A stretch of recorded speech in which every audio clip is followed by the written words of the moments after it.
ಕೆಟ್ಟ ಮೌನ. ಪ್ರಭು ಯೇಸು ಕ್ರಿಸ್ತರಲ್ಲಿ ನನ್ನೊಲವಿನ ಸಹೋದರ ಸಹೋದರಿಯರೇ ಹಾಗೂ ಮುದ್ದಾದ ಮಕ್ಕಳೇ, ಇಂದಿನ ಶುಭ ಸಂದೇಶದಲ್ಲಿ ಪ್ರಭು ಯೇಸು ಕ್ರಿಸ್ತರು ಒಬ್ಬ ಪ್ರಮುಖ ಪರಿಸಾಯನ ಮನೆಗೆ ಹೋಗುತ್ತಾರೆ. ಅಲ್ಲಿ ಒಬ್ಬ ರೋಗದಿಂದ ನರಳುತ್ತಿದ್ದಂಥ ವ್ಯಕ್ತಿ ಇದ್ದ. ಆತನನ್ನು ಗುಣಪಡಿಸುವ ಮುನ್ನ ಪ್ರಭು ಯೇಸು ಕ್ರಿಸ್ತರು ಅವರ ಬಳಿ ಒಂದು ಪ್ರಶ್ನೆಯನ್ನು ಕೇಳುತ್ತಾರೆ.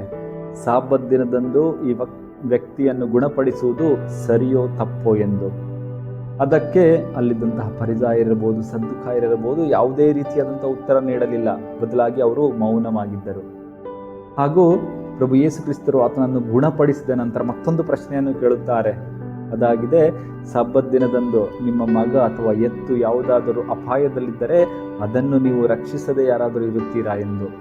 ಪರಿಸಾಯರು ಮತ್ತು ಸದ್ದುಕಾಯರು ಅದಕ್ಕೂ ಉತ್ತರ ನೀಡಲಿಲ್ಲ, ಬದಲಾಗಿ ಮೌನವಾಗಿ ಕುಳಿತಿದ್ದರು. ಪ್ರಿಯರೇ, ಈ ಒಂದು ಮೌನ ಕೆಟ್ಟ ಮೌನ.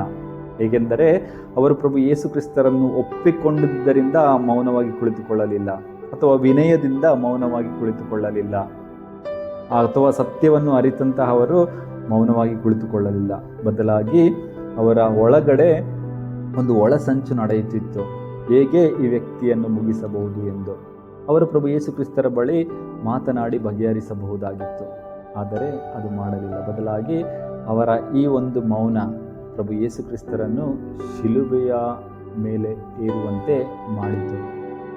ಪ್ರಿಯರೇ, ನಮ್ಮ ಕುಟುಂಬಗಳಲ್ಲೂ ನಮ್ಮ ಸಮುದಾಯಗಳಲ್ಲೂ ನಾವಿರುವಲ್ಲೂ ಯಾವಾಗ ನಾವು ಮಾತಿನಲ್ಲೇ ಮಾತನಾಡಿ ಬಗೆಹರಿಸಬಹುದಾದಂಥ ಸಮಸ್ಯೆಗಳಿದ್ದಾಗ ನಾವು ಹಲವಾರು ಬಾರಿ ಮೌನವಾಗಿದ್ದು ಏನನ್ನು ಹೇಳದೆ ಎಲ್ಲ ನಮ್ಮ ಒಳಗೆ ಇಟ್ಟುಕೊಂಡು ಆ ಅಸೂಯೆ ಅಥವಾ ನಮ್ಮ ಒಂದು ಕೆಟ್ಟ ಯೋಚನೆಗಳಿಂದ ಇತರರನ್ನು ನಾವು ನಾಶ ಮಾಡಲು ಯೋಚಿಸುತ್ತೇವೆ. ಮೌನವಾಗಿದ್ದು ನಾವು ಇತರರನ್ನು ಹೇಗೆ ನಾಶ ಮಾಡಬಹುದು ಎಂದು ಯೋಚಿಸುತ್ತೇವೆ. ಅವರ ಮುಂದೆ ನಾವು ಏನು ಹೇಳುವುದಿಲ್ಲ, ಅವರ ಮುಂದೆ ನಾವು ಸುಮ್ಮನೆ ಮೌನವಾಗಿರುತ್ತೇವೆ.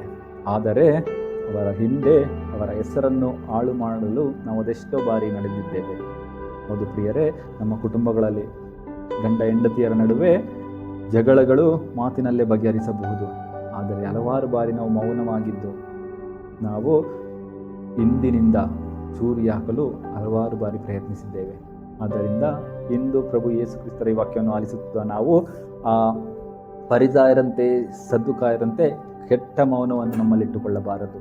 ಏನಿದೆ ಅದನ್ನು ಹೇಳಿ ಬಗೆಹರಿಸುವಂತಹ ವ್ಯಕ್ತಿಗಳು ನಾವಾಗಬೇಕು. ಶಾಂತಿಯನ್ನು ಹೆಚ್ಚಿಸುವಂತಹ, ಪ್ರೀತಿಯನ್ನು ಹೆಚ್ಚಿಸುವಂತಹ ವ್ಯಕ್ತಿಗಳು ನಾವಾಗಬೇಕು.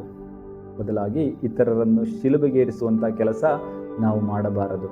ಅದು ಶುಭ ಸಂದೇಶದ ವಿರುದ್ಧ, ಅದು ಪ್ರಭು ಯೇಸು ಕ್ರಿಸ್ತರ ವಿರುದ್ಧ.